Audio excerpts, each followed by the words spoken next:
Hello students, मैं योगेंद्र बहादुर सिंह अपने YouTube channel गणितपुर पे आपका स्वागत करता हूँ।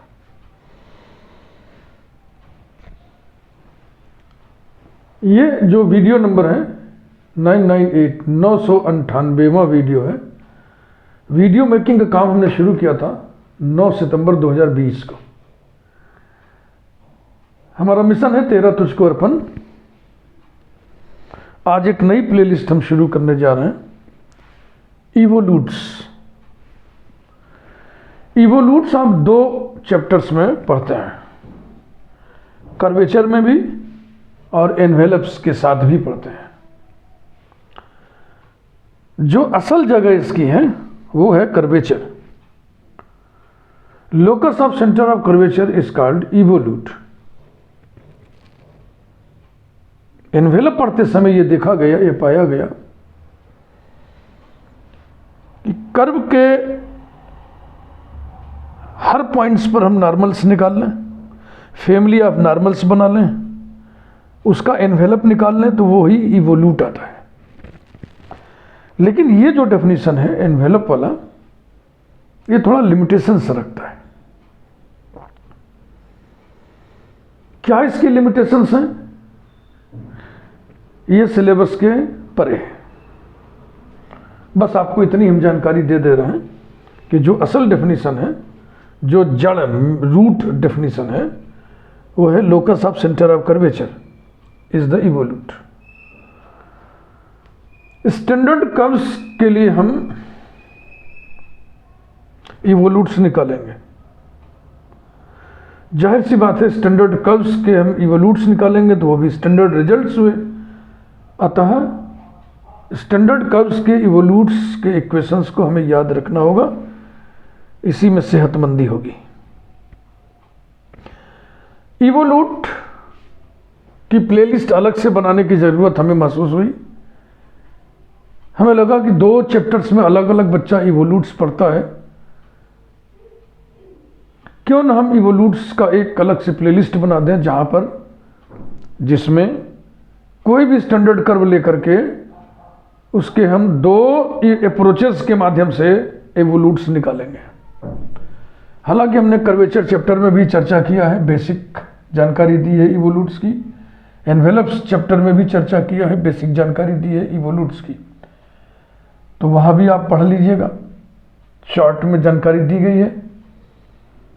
पैराबोला और एलिप्स के इवोल्यूट्स निकाल के दोनों चैप्टर्स में हमने दिखाया है, बेसिक ट्रेनिंग के नाम पर। और इस प्लेलिस्ट में हम अन्य कर्व्स के भी इवोल्यूट्स निकालेंगे।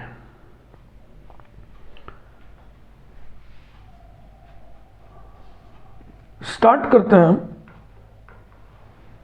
डेफिनेशन से।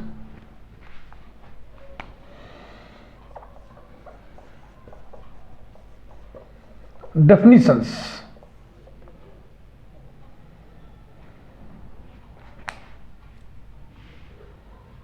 जब भी हम डेफिनेशन इवोल्यूट की लिखेंगे तो पहला डेफिनेशन, वही जो रूट डेफिनेशन है, वही लिखेंगे पहले हम। Locus of the centre of curvature. Locus of the centre of curvature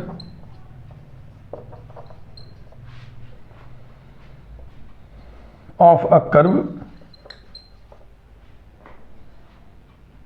at general point. तो एट जनरल पॉइंट नहीं लिख रहा हूं, अपने आप अंडरस्टूड रहेगा।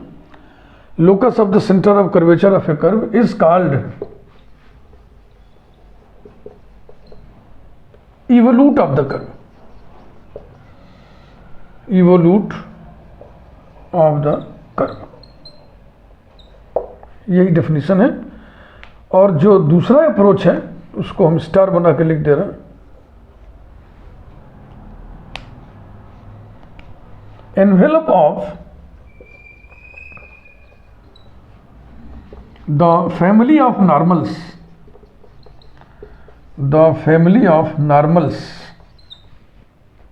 envelope of the family of normals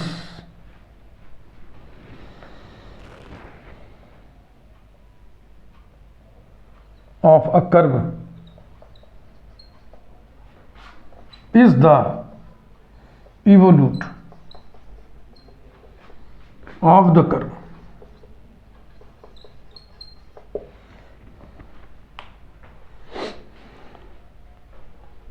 यही है definition. Locus of the center of curvature of a curve is called the evolute of the curve. Envelope of the family of normals of a curve is the evolute of the curve.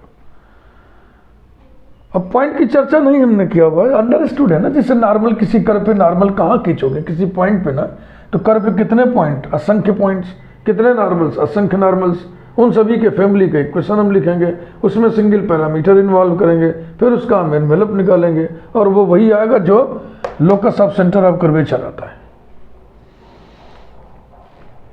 Involute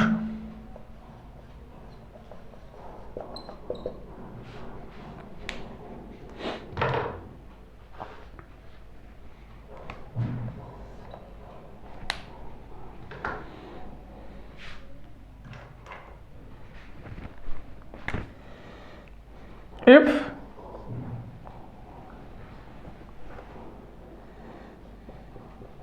E equal to 0 is the evolute of the curve,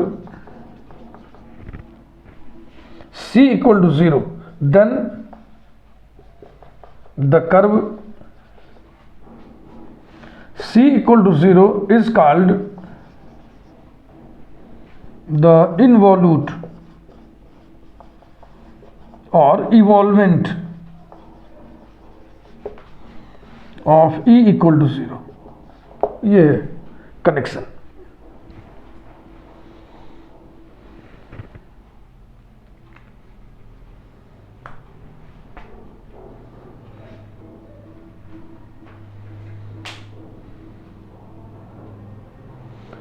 centre of curvature की बात हुई है, तो centre of curvature के लिए फार्मूले design किए गए हैं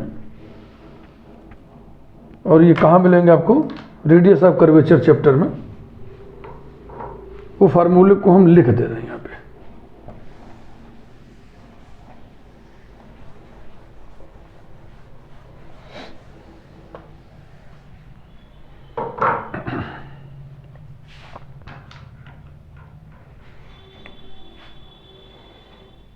centre of curvature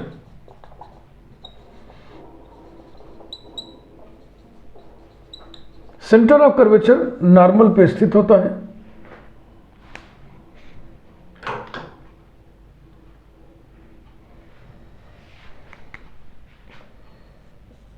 for Cartesian curves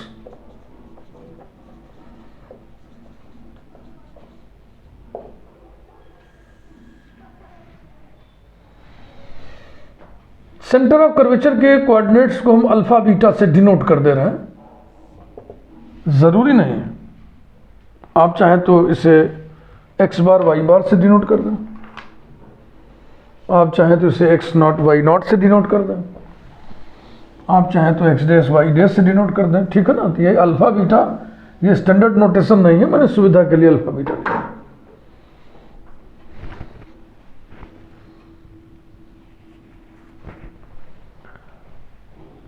alpha equal to x minus capital delta into y dash and beta equal to y plus capital delta, where capital delta is 1 plus y dash square upon y double dash. इस entity को capital delta से ही denote किया जाए, ये standard notation नहीं है, ये हमने रख दिया है सुविधा के लिए. कितना मोटा मोटा एक्सप्रेशन कौन लिखे, डेल्टा डाल दिए, याद करने में भी आसानी रहेगी. आपको मालूम है y डैश बराबर y डॉट अपान x डॉट होता है, y डबल डैश बराबर y डबल डैश बराबर होता है x dot y double dot minus x double dot y dot. Dash co dot में कन्वर्ट करना आपको आता है. तो इस कार्टेशियन फार्मूली को हम पैरामेट्रिक फार्मूली में कन्वर्ट कर सकते हैं. कन्वर्जन के बाद जो आएगा वो मैं लिख दे रहा हूँ. For parametric curves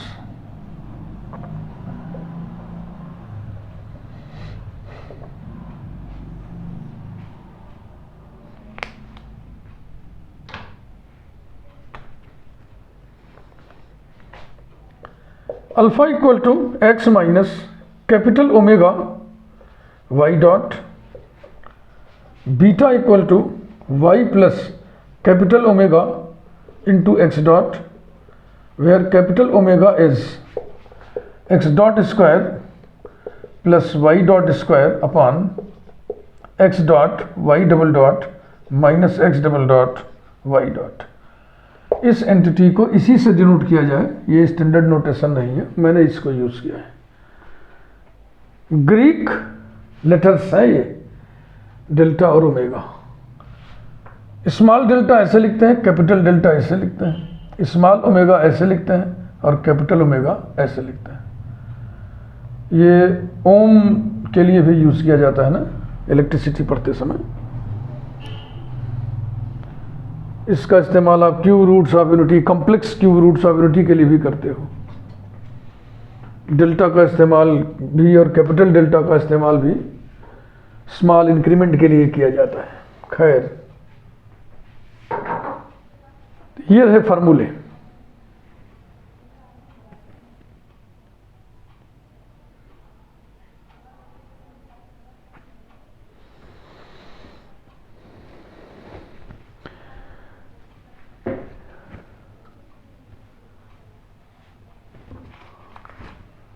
standard curves के इवोल्यूट्स की लिस्टिंग हम करा दे रहे हैं ताकि आप याद करें इन्हें। अगर ये सब आपको याद रहेगा तो किसी भी कर्व का, किसी भी स्टैंडर्ड कर्व का इवोल्यूट निकालना होगा तो आप बहुत ही आसानी से निकाल लेंगे। अन्यथा एलिमिनेशन में परेशानी होती है, अल्फा बीटा को कनेक्ट करने में भी कभी कभी परेशानी होती है। लेकिन अगर आप रिजल्ट्स ये याद रखेंगे जो मैं लिखवाने जा रहा हूँ तो आपको सुविधा होगी। तो एक टेबल हम बना दे रहे हैं, एक तरफ हम कर्व्स लिखेंगे, एक तरफ उनके इवोल्यूट्स लिखेंगे।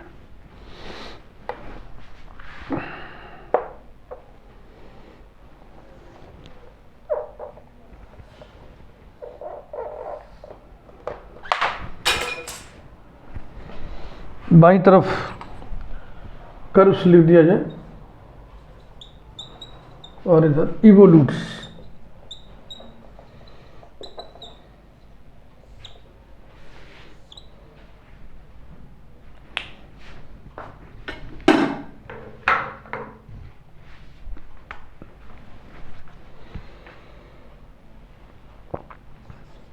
Number 1, Y square equal to 4ax, आप जानते हैं पैराबोला है और इसका इवोल्यूट होता है 27ay square equals to 4 into X minus 2a whole cube.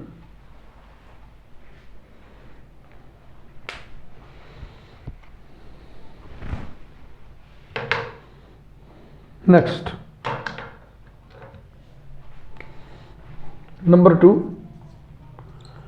X square upon A square plus Y square upon B square equals to 1 ellipse. इसके asymptote का इक्वेशन होता है A x whole to the power 2/3 plus B Y whole to the power 2/3 equals to A square minus B square whole to the power 2/3। ये hypocycloid है।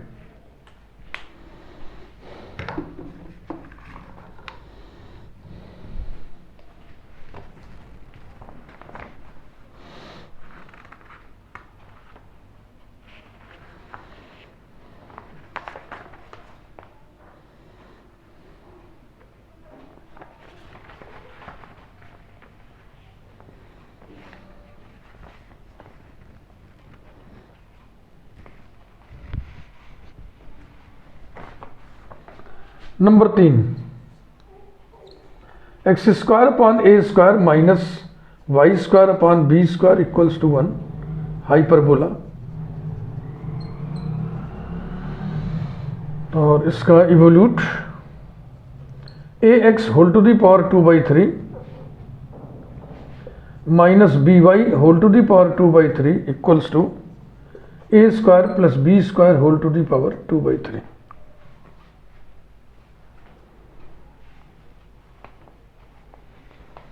Rectangular hyperbola जिसमें b equal to a होता है वो हम नहीं लिख रहे हैं, क्योंकि b इक्वल टू ए यहां रखोगे तो आंसर में b इक्वल टू ए रख दो, हो गया। हाँ, ये वाला रेक्टेंगुलर हाइपरबोला हम जरूर लिखना चाहेंगे जिसके एसिम्प्टोट्स x एक्सिस और y एक्सिस होते हैं। ये number 4, 2xy equal to A square. Rectangular hyperbola,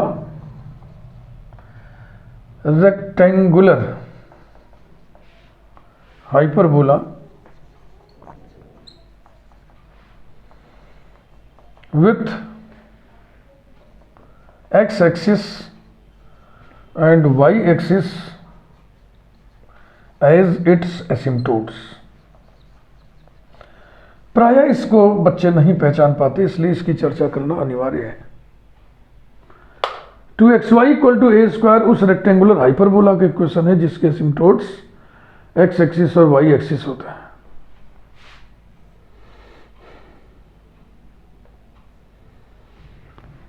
इसके एसिम्प्टोट का इक्वेशन टेढ़ा मेढ़ा होता है, x plus y whole to the power 2/3 minus x minus y whole to the power 2/3 equals to 2 dot a to the power 2/3।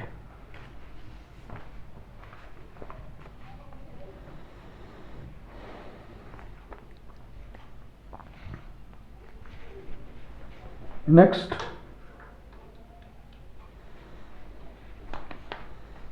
Fifth, x to the power 2/3 plus y to the power 2/3 equals to a to the power 2/3।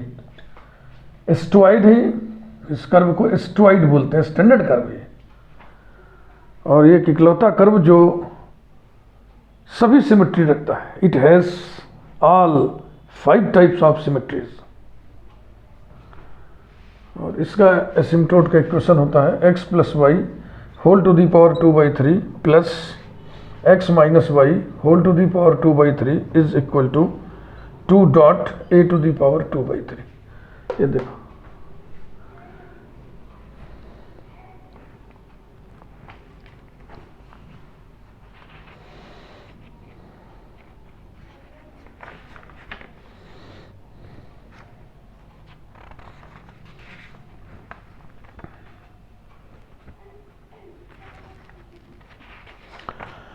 Parabola हो गया, ellipse हो गया, hyperbola हो गया, rectangular hyperbola हो गया,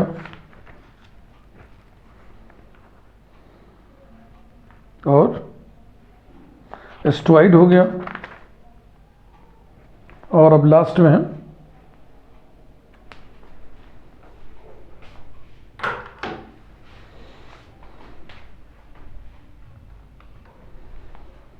ट्रैक्ट्रिक्स। ये parametric curve होता है।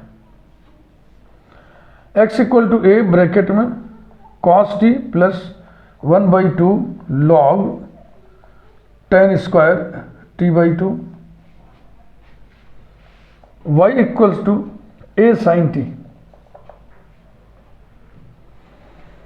यहां मैं बार बार जब भी करवाता है एक चीज बोलता हूं, जैसे कि ये पावर 2 आगे आ जाएगा तो 1/2 से बैलेंस हो जाएगा, तो ये हो जाएगा log 10 t/2। प्रश्न ये उठता है कि इसे log 10 t/2 ही लिखे तो क्या बुरा है। हाँ, कैलकुलेशन करेंगे तो log 10 t/2 ही कर लेंगे, लेकिन इक्वेशन लिखते समय ऐसे ही लिखा जाता है। क्यों लिखा जाता है, इसका जवाब आप हमारी प्लेलिस्ट कर्व ट्रेसिंग देखिए। कर्व ट्रेसिंग के आखिर के आप जो है वीडियोस देखें, ट्रेसिंग ऑफ पैरामेट्रिक कर्व्स है, वीडियो नंबर 19, 20, 21, उन्हीं में कहीं इसको ट्रेस किया गया है और वहाँ पे जवाब दिया गया है कि ऐसे इसको क्यों लिखते हैं।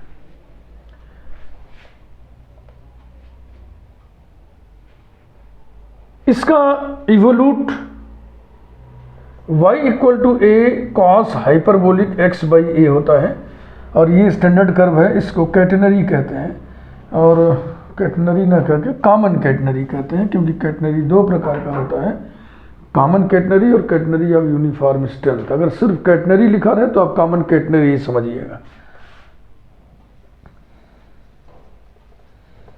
कॉमन कैटेनरी, कॉमन कैटेनरी को सिर्फ कैटेनरी लिखते हैं, और कैटेनरी ऑफ यूनिफॉर्म स्ट्रेंथ को कैटेनरी ऑफ यूनिफॉर्म स्ट्रेंथ ही लिखते हैं।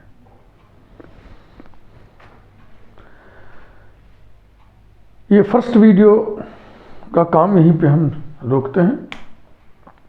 इसमें आपको हमने डेफिनेशंस, बेसिक आइडियाज़ और स्टैंडर्ड कर्व्स के इवोल्यूट्स की लिस्ट हमने प्रोवाइड की है। एक बार पुनः डियर स्टूडेंट मैं आग्रह करूँगा, इन्हें आप याद रखो, इन्हें याद रखो। स्पेशली आपको दिक्कत होगी इनमें और इनमें, इन दोनों को आप नहीं निकाल पाएंगे। अल्फ़ा बीटा, जैसे locus of centre of curvature में हम अल्फ़ा कैलकुलेट कर लेंगे, बीटा कैलकुलेट कर लेंगे। अल्फ़ा की वैल्यू में भी एक्स और वाई रहेगा, बीटा की वैल्यू में भी एक्स और वाई रहेगा।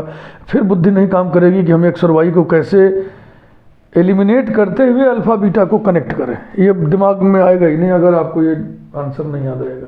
आंसर याद रहेगा तो अल्फ़ा प्लस बीटा निकाल लेंगे, अल्फ़ा माइनस बीटा निकाल के पावर निकाल के घटा देंगे, अल्फ़ा बीटा कनेक्ट हो जाएगा, एक्स और वाई दोनों उड़ जाएंगे। तो इसे याद रखना बहुत ज़रूरी है, इसलिए मैंने ये लिस्ट आपको प्रोवाइड की है। वीडियो को लाइक करिए, आपको अच्छा लगा होगा। यदि आपको लगता है कि हम इस प्लेलिस्ट के और वीडियोस देखेंगे तो दो काम करिए, एक तो बेल आइकन प्रेस करिए ताकि अगले वीडियो की सूचना आपको डायरेक्ट मिले, दूसरा काम चैनल को सब्सक्राइब जरूर करिए। साथ ही साथ हमारे इस मिशन से औरों को भी जोड़िए। ये निःशुल्क व्यवस्था है, कोई आपसे पेमेंट नहीं लिया जाता है, एक तरीके से सामाजिक कृत्य है। तेरा तुझको अर्पण, यानी कि मेरे पास जो कुछ भी हुनर है, जो कुछ भी ज्ञान, विज्ञान, विद्या, मैथमेटिक्स जो भी है, सब हम स्टूडेंट्स के हवाले कर रहे हैं फ्री ऑफ कास्ट। इससे आप जुड़िए, औरों को भी जोड़िए। किसी भी कॉलेज में पढ़ने वाला स्टूडेंट हो, किसी भी स्टेट का स्टूडेंट हो, किसी भी देश का स्टूडेंट है, जो हमारी इस स्टाइल से इत्तेफाक रखता हो, उस समझता हो, उसको आप जरूर जोड़िए। Thank you very much.